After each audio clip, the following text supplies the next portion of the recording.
24 years old. You have, I think, over 20 plus million followers, you said, between all your platforms. That's inspirational. You know, that's crazy. A lot of 24-year-old kids are sitting there partying all the time, not focused on work, don't really care about a career you made.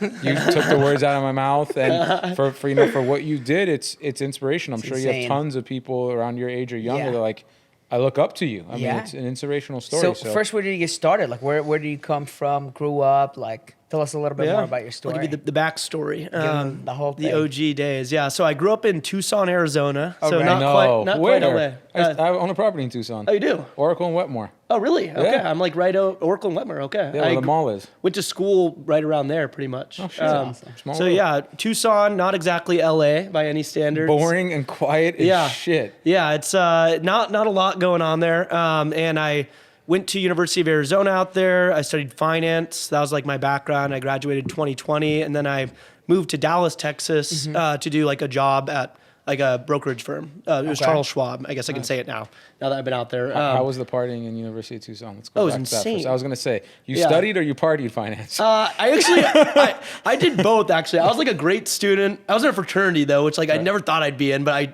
transferred there, and I was actually just to like go party. Is it number one party school in the United States or something? It might as well be. I heard it's nuts. It's insane. Like the girls there are all dimes. It's absurd. And I didn't go to college. I'm such an idiot. Me neither. I'm such a dumbass. Me neither. I didn't go to high school here. Keep going. Oh, okay, yeah. So it was fun, and I actually did well there. And then I, do the boring desk job for 10 months or so. It was like financial advising, like basically getting my brokerage licenses and whatnot. Nice. That's like what I thought I wanted to do, like with my life. So you're a numbers guy. Background. Yeah. I love like numbers, data, all that kind of stuff, and investing in the market. So all the success that you've kind of been having is past like 2-3 years. Yeah. That's awesome. It's exactly around 2 months ago or 2 years ago, pretty much on the day that I posted my first TikTok. So I was in Dallas, never made content ever. Like I was not like trying to blow up on TikTok or anything like that. I just like saw a couple cars and I was like, how the hell does this person afford that car? Like I wasn't even the biggest car guy, which is funny. Like, people expected like that I was like the car wizard my whole life, but like I like liked cars. But what's crazy, we all think that in our head too. When you're done, you're like, that guy has that Ferrari. What does he do for a living? Like, right? Like I always question that in my own head, like a question of. So the fact that you were able to capitalize that and turn your entire success, that's just insane. Yeah, bravo, so I just bravo. Thank you. Bravo. Man. It was random. Like, I mean, I filmed it. I posted my first video. Some guy's like, I sell drugs, which was like, I think he was kidding. I found out he was kidding later, but I posted it and I had 0 followers. And then within a week, I had 1 million followers on TikTok. What? Off of 3 videos that got like 30, 40, 30 million views each. Yeah. So you didn't pay for it. You didn't hype it. It was organic. Completely. You're just a gangster like that. And I guess so. Yeah. I mean, yeah. And then what really popped off was some lady that was in she has like a Birkin bag, and it was like a meme on Twitter. But she's like, I asked her what she does for a living, and she's like, oh, well, what do you mean? And I'm like, well, what do you do for work? And she's like, I'm married. And like very confused. I saw that one. Yeah. It's a great job. I saw. Sucks for the husband, but it's a great job for them. And that's what popped it off, and that's like what really made my account go to like 1 million so quickly. And How I was did just that like, make you feel? it was. I mean. Like, did you just wake up, see 1 million, or it was like gradual? It was like day 1, I go to like 20,000 followers. Day 2, I post another video and I go to like 400,000. Like it was crazy. And everyone was like, holy shit. No one even knew it was me because I didn't show my face. And I was actually like too nervous to post on Instagram or stuff like that because it was kind of like my little side thing. Like I wasn't like a content creator. So I was like, what are my friends going to think? Is this lame? Yeah. So are you like now, you'd say like a major, I would say like name and car events, you get invited to them, or how does it work? I think I don't know, Supercar Blondie may have just passed me up, but for a while there, for like 1.5 years, I was the largest car creator in the world on TikTok, which is crazy. And now I think I'm number 2 barely or something like that. But I get invited. Like I've filmed with the CEOs of like Lamborghini. I got him in a video. CEO of like Pagani. I got randomly in a video. Oh, I saw the video. You can bring it up because I was crying. That Pagani video? No, about the Biden one. Oh yeah. Like internally, God. I was thinking, how many takes did that take? Oh, 1 take is no way. He didn't fumble 40 million times. So come on, spill the beans. No. So like the whole thing was, I was supposed to tell him if there was another take. Like if I thought we should do another take, I was like the White House people were like, tell him.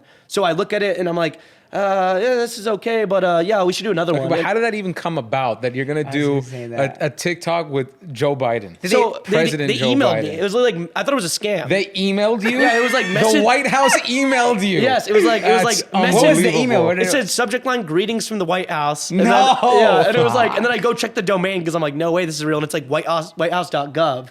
So I was like, oh shit, this is real. Oh shit. And they're like, oh, we love you at the White House. Like our whole team loves you. And I was like, what the hell kind of like simulation are we in? How amazing that must feel. It's wild. That's crazy. So then, yeah, I fly out to Detroit. One take.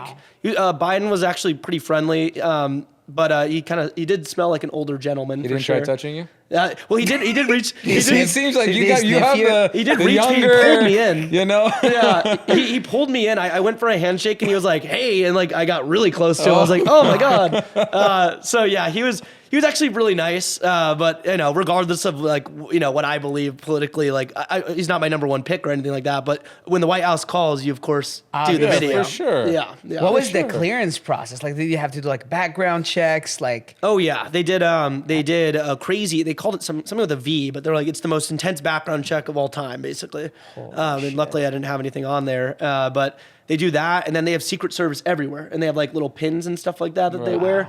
And it's like super, there's undercover Secret Service. I got like screened by some lady that I didn't even realize that talked to me, and the guy was like, that was your test. That's how you know that, and you pass. What was the test? She just like walked up and was like kind of sizing me out, like, hey, so nice to meet you. And we chatted for like 3 minutes. And then once she walked away, he was like, that's Biden's right-hand lady.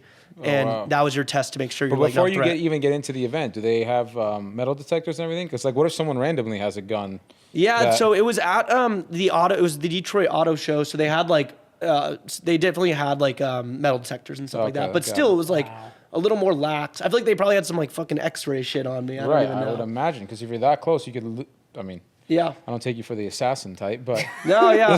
I was kind of shocked. I feel like there would have been a little more, but I think on the way in, yeah, I mean, there were metal detectors, so I don't really know how anyone would get around it. Also, there's so many Secret Service people on like the outside areas. Right. I kind of went through the back area because we checked out the presidential, like the Beast, it's called. Right. And there's like SWAT on the back. Like you see people with like full on tactical gear, like AR-15s, and there's like 100 of them.